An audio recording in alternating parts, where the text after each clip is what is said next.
Hello everyone. आज चाहिँ हामी कन्ट्रोल सिस्टमको स्टेबिलिटी बारे डिस्कस गर्न गइरहेका छौँ। स्टेबिलिटी एउटा कुनै पनि सिस्टम स्टेबल छ कि छैन अथवा एउटा कुनै पनि सिस्टमको नेचर कस्तो छ, आइदर त्यो स्टेबल छ कि अर अनस्टेबल छ कि अर क्रिटिकली स्टेबल छ, यो कुरा चेक गर्न हामी सकिन्छ। त्यसको लागि विभिन्न प्रोसेसहरू छ। त्यसमा एउटा एरेज क्राइटेरिया भन्ने एउटा प्रोसेस छ। आज हामी त्यसको बारेमा डिस्कसन गरिरहेका छौँ। सबभन्दा सुरुमा स्टेबल हुनु, अनस्टेबल हुनु र क्रिटिकली स्टेबल हुनु भनेको के हो, यो बारेमा जान्न जरुरी छ।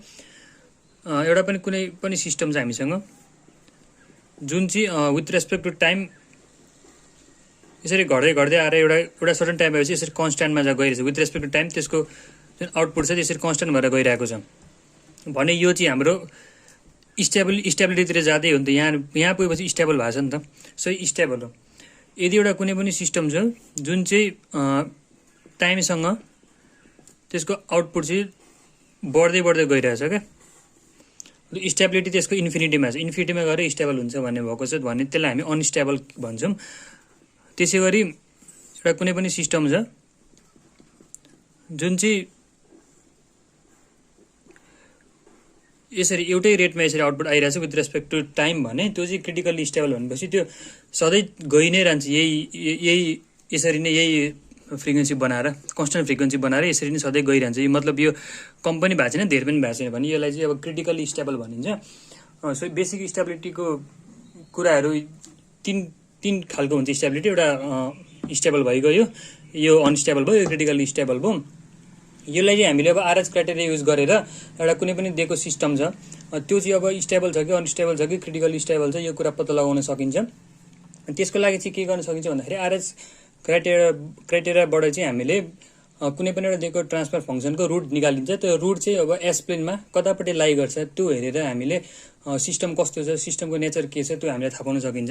एस प्लेन भनेको के हो त्यसको बारेमा जान्नु पऱ्यो। त्यसको लागि सबभन्दा सुरुमा एउटा एनालोजी एक्सवाई प्लेन बनाउँछु। जुन हाम्रो यो एक्सवाई प्लेन हो त्यसरी नै एउटा एस डोमेनमा हाम्रो प्लेन हुन्छ, एस प्लेन भन्ने, जसको यो पार्ट चाहिँ पोजिटिभ सिग्मादेखि नेगेटिभ सिग्मासम्म हुन्छ र यो चाहिँ इमेजिनेरी, यो रियल एक्सिस भयो, यो इमेजिनेरी एक्सिस भयो। इमेजिनेरी एक्सिस भनेको पोजिटिभ जे ओमेगा र माइनस जे ओमेगा हुन्छ। र एउटा कुनै पनि हामीले सिस्टम लियौँ र त्यस्तो क्यारेक्टरिस्टिक इक्वेसनको हामीले यदि रुट निकाल्यौँ र त्यसको रुट चाहिँ यदि इमेजिनेरी एक्सिसभन्दा लेफ्टपट्टि पऱ्यो, इमेजिनेरी एक्सिसभन्दा लेफ्टपट्टि पऱ्यो भने त्यो सिस्टम हामी स्टेबल सिस्टम भन्छौँ। र यदि एउटा कुनै पनि क्यारेक्टरिस्टिक इक्वेसन, एउटा सिस्टमको क्यारेक्टरिस्टिक इक्वेसनको रुट चाहिँ यदि एस प्लेनको पोजिटिभ राइट ह्यान्ड साइडतिर पऱ्यो, यतापट्टि यो इमेजिनेरी एक्सिसको राइट ह्यान्डतिर, यो एक्सिस छ नि, यो जुन इमेजिनेरी एक्सिस त्यसको राइट ह्यान्डतिर पऱ्यो भने हामी यो सिस्टमलाई अनस्टेबल भन्छौँ। र यदि ठ्याक्कै इमेजिनेरी एक्सिसमा परेको छ भने हामी यसलाई क्रिटिकली स्टेबल भन्छौँ। सो यति कुरा जानिए भने हामी अब आरएच क्राइटेरिया युज गरेर एउटा कुनै पनि दिएको इक्वेसनको स्टेबिलिटी चेक गर्न सक्छौँ। सो बेसिक जानुपर्ने कुरा के हो भन्दाखेरि कुनै पनि सिस्टमको क्यारेक्टरिस्टिक इक्वेसनको रुट चाहिँ यदि left hand side of S plane, left hand side of S plane अथवा left hand of imaginary axis पऱ्यो भने त्यो स्टेबल हुन्छ, राइटतिर पऱ्यो भने अनस्टेबल हुन्छ, र ठ्याक्कै इमेजिनेरी एक्सिसमा पऱ्यो भने त्यो चाहिँ क्रिटिकल्ली स्टेबल भन्न सकिन्छ। र आरएच क्राइटेरियाबाट हामीले अब कतिवटा रुट चाहिँ कतापट्टिको प्लेनमा पर्छ भन्ने हामीले थाहा पाउन सकिन्छ। कतिवटा प्लेन चाहिँ राइटतिर पर्छ, कतिवटा प्लेन चाहिँ लेफ्टतिर पर्छ, र त्यसलाई अझै फर्दर क्यालकुलेसन गर्दै जाने हो भने कुन रुट छ त्यो पनि पत्ता लगाउन सकिन्छ। तर यदि हामीलाई सिर्फ स्टेबिलिटी चेक गर भनेको छ भने हामीले जस्ट कतिवटा रुट चाहिँ कतापट्टि छ त्यो पत्ता लगाउन सक्यौँ। यदि एटलिस्ट एउटा रुट एस प्लेनको राइटतिर परेको छ भने त्यो हाम्रो सिस्टम अनस्टेबल भइगयो।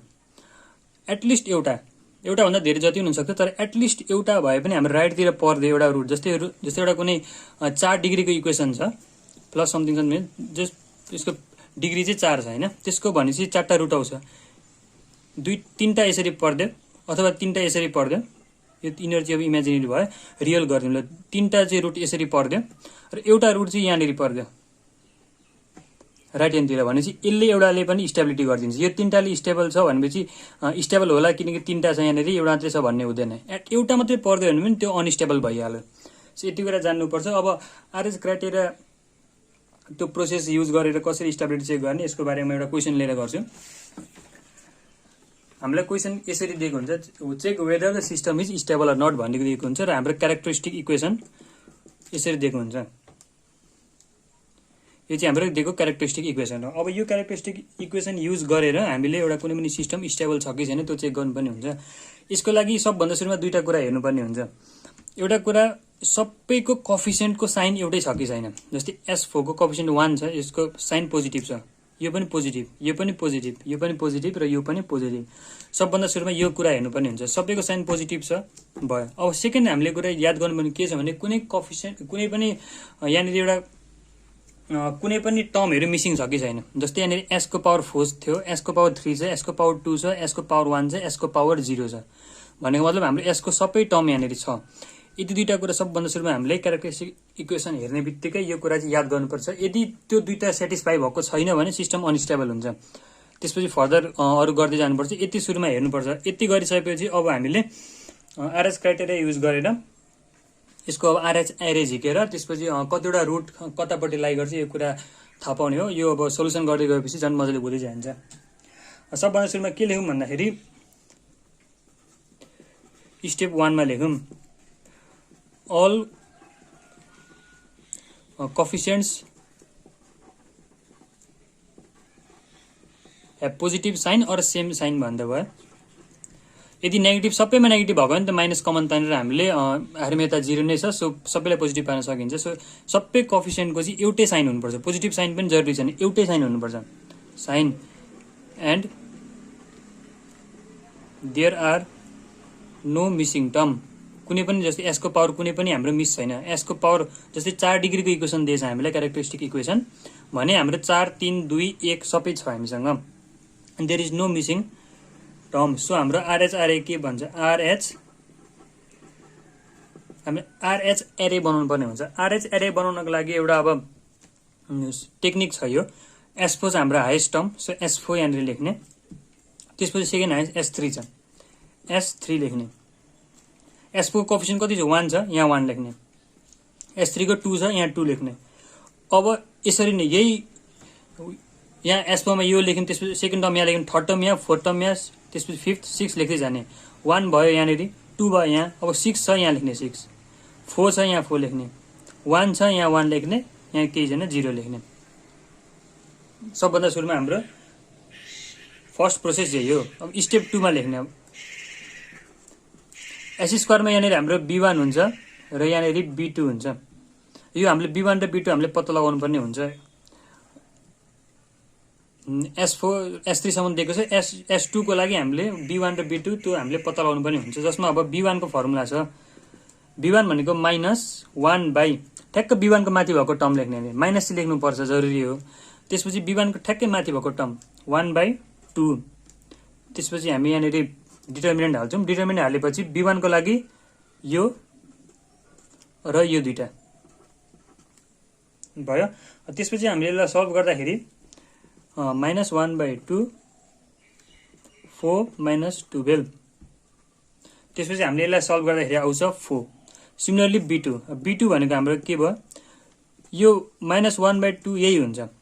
यसको डिटर्मिनेन्ट के हुन्छ, फर्स्ट टर्म यही भयो, 1 र 2 नै भयो। सेकेन्डको लागि चाहिँ हामी यो दुईटा लिने, 1, 0 1 0। त्यसपछि हामीले यसलाई सल्भ गर्दा आउँछ -1/2 0 -2 गरेपछि आउँछ हाम्रो 1। सो हाम्रो B1 र B2 आयो। देयरफोर अब स्टेप 3 लेख्ने, स्टेप 2 सरी स्टेप 2 हाम्रो आरएच एरे के भयो। स्टेप 2 मा हाम्रो आरएच एरे के भयो। सुरुमा S4 S3 को हामीले अलरेडी स्टेप 1 मै थियो, 1 थियो 6 थियो 1 थियो। त्यसपछि हाम्रो S3 मा 2 थियो 4 थियो 0।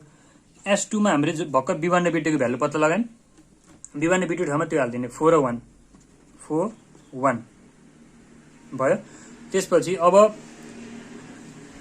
S2 पछि 1 आयो। S1 को लागि अब यहाँनिर C1 र C2 हुन्छ। B1 B2 C1 C2 D1 D2 E1 हुँदै हुँदै जान्छ। त्यसपछि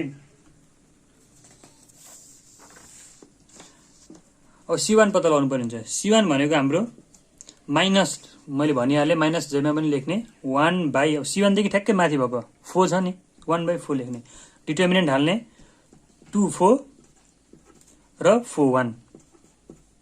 C1 को लागि यो 1 2 3 4 टा म्याट्रिक्स हुन्छ। अब C2 को लागि 1 2 3 4 यहाँ केही छैन भने चाहिँ यो पनि 0 हुन्छ भयो। अब भने यसलाई सल्भ गर्दा -1/4 2 1 जा 2 -4 4 जा 16। सो यसलाई सल्भ गर्दाखेरि हाम्रो आउँछ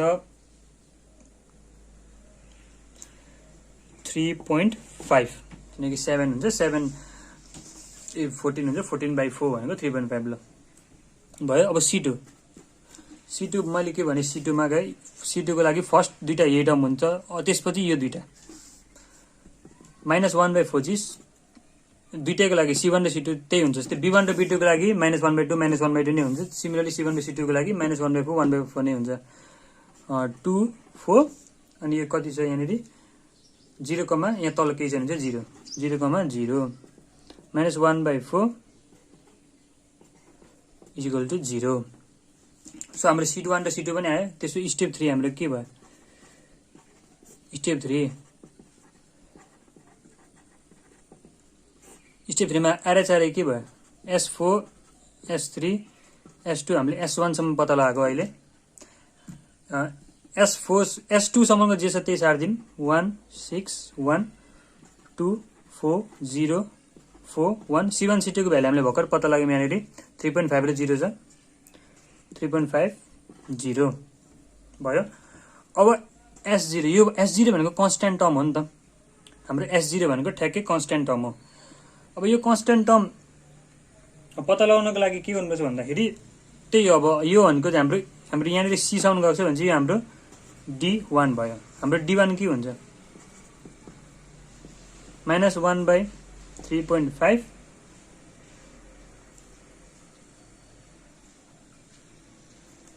-1/3.5 अनि 4 1 3.5 0 भयो। अब यसलाई हामीले सल्भ गरेपछि आउँछ -1/3.5 0 -3.5 यसो सल्भ गरेपछि हाम्रो आउँछ 1।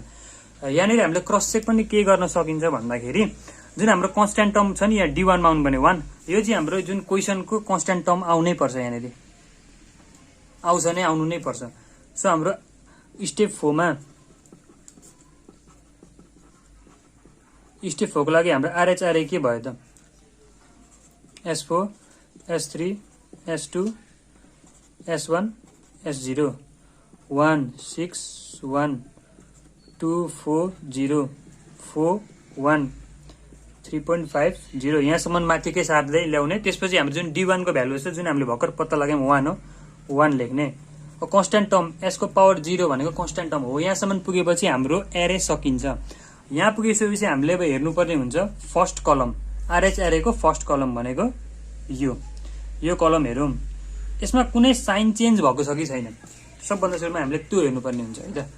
जस्तै अब 1 देखि 2 मा आउँदा पोजिटिभ थियो यो पनि पोजिटिभ आयो भने साइन चेन्ज भएन। 2 देखि 4 मा आउनको लागि 2 पोजिटिभ थियो 4 पनि पोजिटिभै छ साइन चेन्ज भएको छैन। 4 देखि 3.5 सम्म आउँदा पनि पोजिटिभबाट पोजिटिभमै आएको साइन चेन्ज भएन। 3.5 देखि 1 मा आउँदा पनि पोजिटिभबाट पोजिटिभमै आएको साइन चेन्ज भएन। यसपछि हामीले यहाँनिर अब लेख्नुपर्ने हुन्छ since there is no sign change in first column of RHRA since there is no sign change कुनै पनि साइन चेन्ज भएको छैन। so the system is stable। यदि हाम्रो यहाँनिर साइन चेन्ज भएको भए है यदि हाम्रो साइन चेन्ज भएको भए हाम्रो सिस्टम अनस्टेबल हुन्छ। यसलाई म अझै मजाले भन्नुपर्दा के भन्न सकिन्छ भन्दाखेरि जतिचोटि साइन चेन्ज हुन्छ नि त्यतिवटा रुट चाहिँ हाम्रो यहाँ हेरौँ है त। जतिचोटि साइन चेन्ज हुन्छ त्यतिचोटि चाहिँ हाम्रो रुट त्यतिवटा रुट चाहिँ हाम्रो यता राइट ह्यान्ड अफ एस प्लेनमा पर्छ क्या। जस्तै अब फर इक्जाम्पल एउटा म डम्मी एउटा केही क्वेसन लिएर छु। जस्तै RHRA यहाँ छ नि जस्तै हाम्रो यदि फोन नेगेटिभ भइदिएको भए इफ है त इफ कन्डिसन है यो 1 2 -4 3.5 र 1 यदि हाम्रो हाम्रो यहाँ क्वेसन यो चाहिँ यी सक्यो है। मैले यो चाहिँ अर्को कन्डिसन भनिदिएको। यदि हाम्रो यो चाहिँ फर्स्ट कलम छ नि जुन यो, यदि यो 4 को साइन चाहिँ माइनस भइदिएको भए है त, 1 देखि 2 मा आउन पोजिटिभ आएको, 2 देखि 4 मा आउँदा यहाँ हेर्नु त नेगेटिभमा गएको छ भनेपछि एकचोटि साइन चेन्ज भयो। -4 देखि 3.5 आउँदा के भयो, माइनस देखि पोजिटिभमा आयो भनेपछि अर्कोचोटि साइन चेन्ज भयो। त्यसै पोजिटिभबाट फेरि पोजिटिभमा आयो, पोजिटिभ नेगेटिभ पोजिटिभमा गयो, पोजिटिभमा आयो भनेपछि दुईचोटि साइन चेन्ज भएको छ क्या। यहाँनिर एउटा मात्रै अर्को साइन आएको भनेर 1 भन्ने होइन, यहाँनिर चाहिँ अगाडि र पछाडि एउटा साइन चेन्ज भयो। एउटा नेगेटिभ आयो भनेपछि पोजिटिभबाट नेगेटिभमा आउँदा एकचोटि साइन चेन्ज भयो, नेगेटिभबाट फेरि पोजिटिभमा जाँदा अर्कोचोटि साइन चेन्ज भयो भनेपछि दुईचोटि हाम्रो साइन चेन्ज भयो। दुईचोटि साइन चेन्ज हुनुको मतलब के भन्दाखेरि दुईटा रुट चाहिँ हाम्रो एस प्लेनको राइट ह्यान्डतिर परेको छ भनेको हो क्या। दुईचोटि साइन चेन्ज हुनु भनेको हाम्रो दुईटा रुट चाहिँ एउटा एस प्लेनको हाम्रो राइट ह्यान्डतिर परेको छ।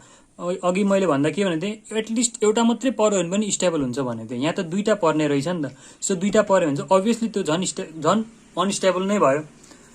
सो यो हाम्रो जुन ओरिजिनल क्वेसन छ, ओरिजिनल क्वेसनमा चाहिँ कुनै पनि साइन चेन्ज भएको छैन। सो हामीले यो क्वेसनलाई स्टेबल भन्यौँ। तर कुनै पनि साइन चेन्ज नहुनु भनेको जिरो वटा रुट चाहिँ हाम्रो एसप्लेनतिर पर्नु हो नि त। 0 वटा रुट एसप्लेनतिर पर्नु भनेको भएको जति सबै रुट राइट ह्यान्डतिर पर्ने हो नि त यतापट्टि। सो त्यो भनेको हाम्रो सिस्टम स्टेबल छ। यदि एकचोटि साइन चेन्ज भएको भए हाम्रो सिस्टम अनस्टेबल हुन्थ्यो। यो चाहिँ एकदम सिम्पल खालको क्वेसन थियो, स्टेबिलिटी चेक गर्ने by using RS criteria.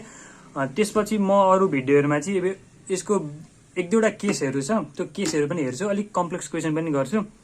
So यसपछिको यो चाहिँ बेसिक कन्सेप्टको लागि थियो र एउटा सिम्पल क्वेसनको लागि थियो, सिम्पल एउटा क्वेसनको लागि थियो। त्यसपछि अर्को भिडियोमा चाहिँ म अलिक कम्प्लेक्स एउटा क्वेसन सेलेक्ट गर्नेछु अनि त्यसपछि चाहिँ यसको 2टा केसहरू छ हो, त्यो केसको बारेमा डिस्कस गर्नेछु। सो अर्को भिडियो पनि हेर्नु होला अनि थ्याङ्क यू फर वाचिङ।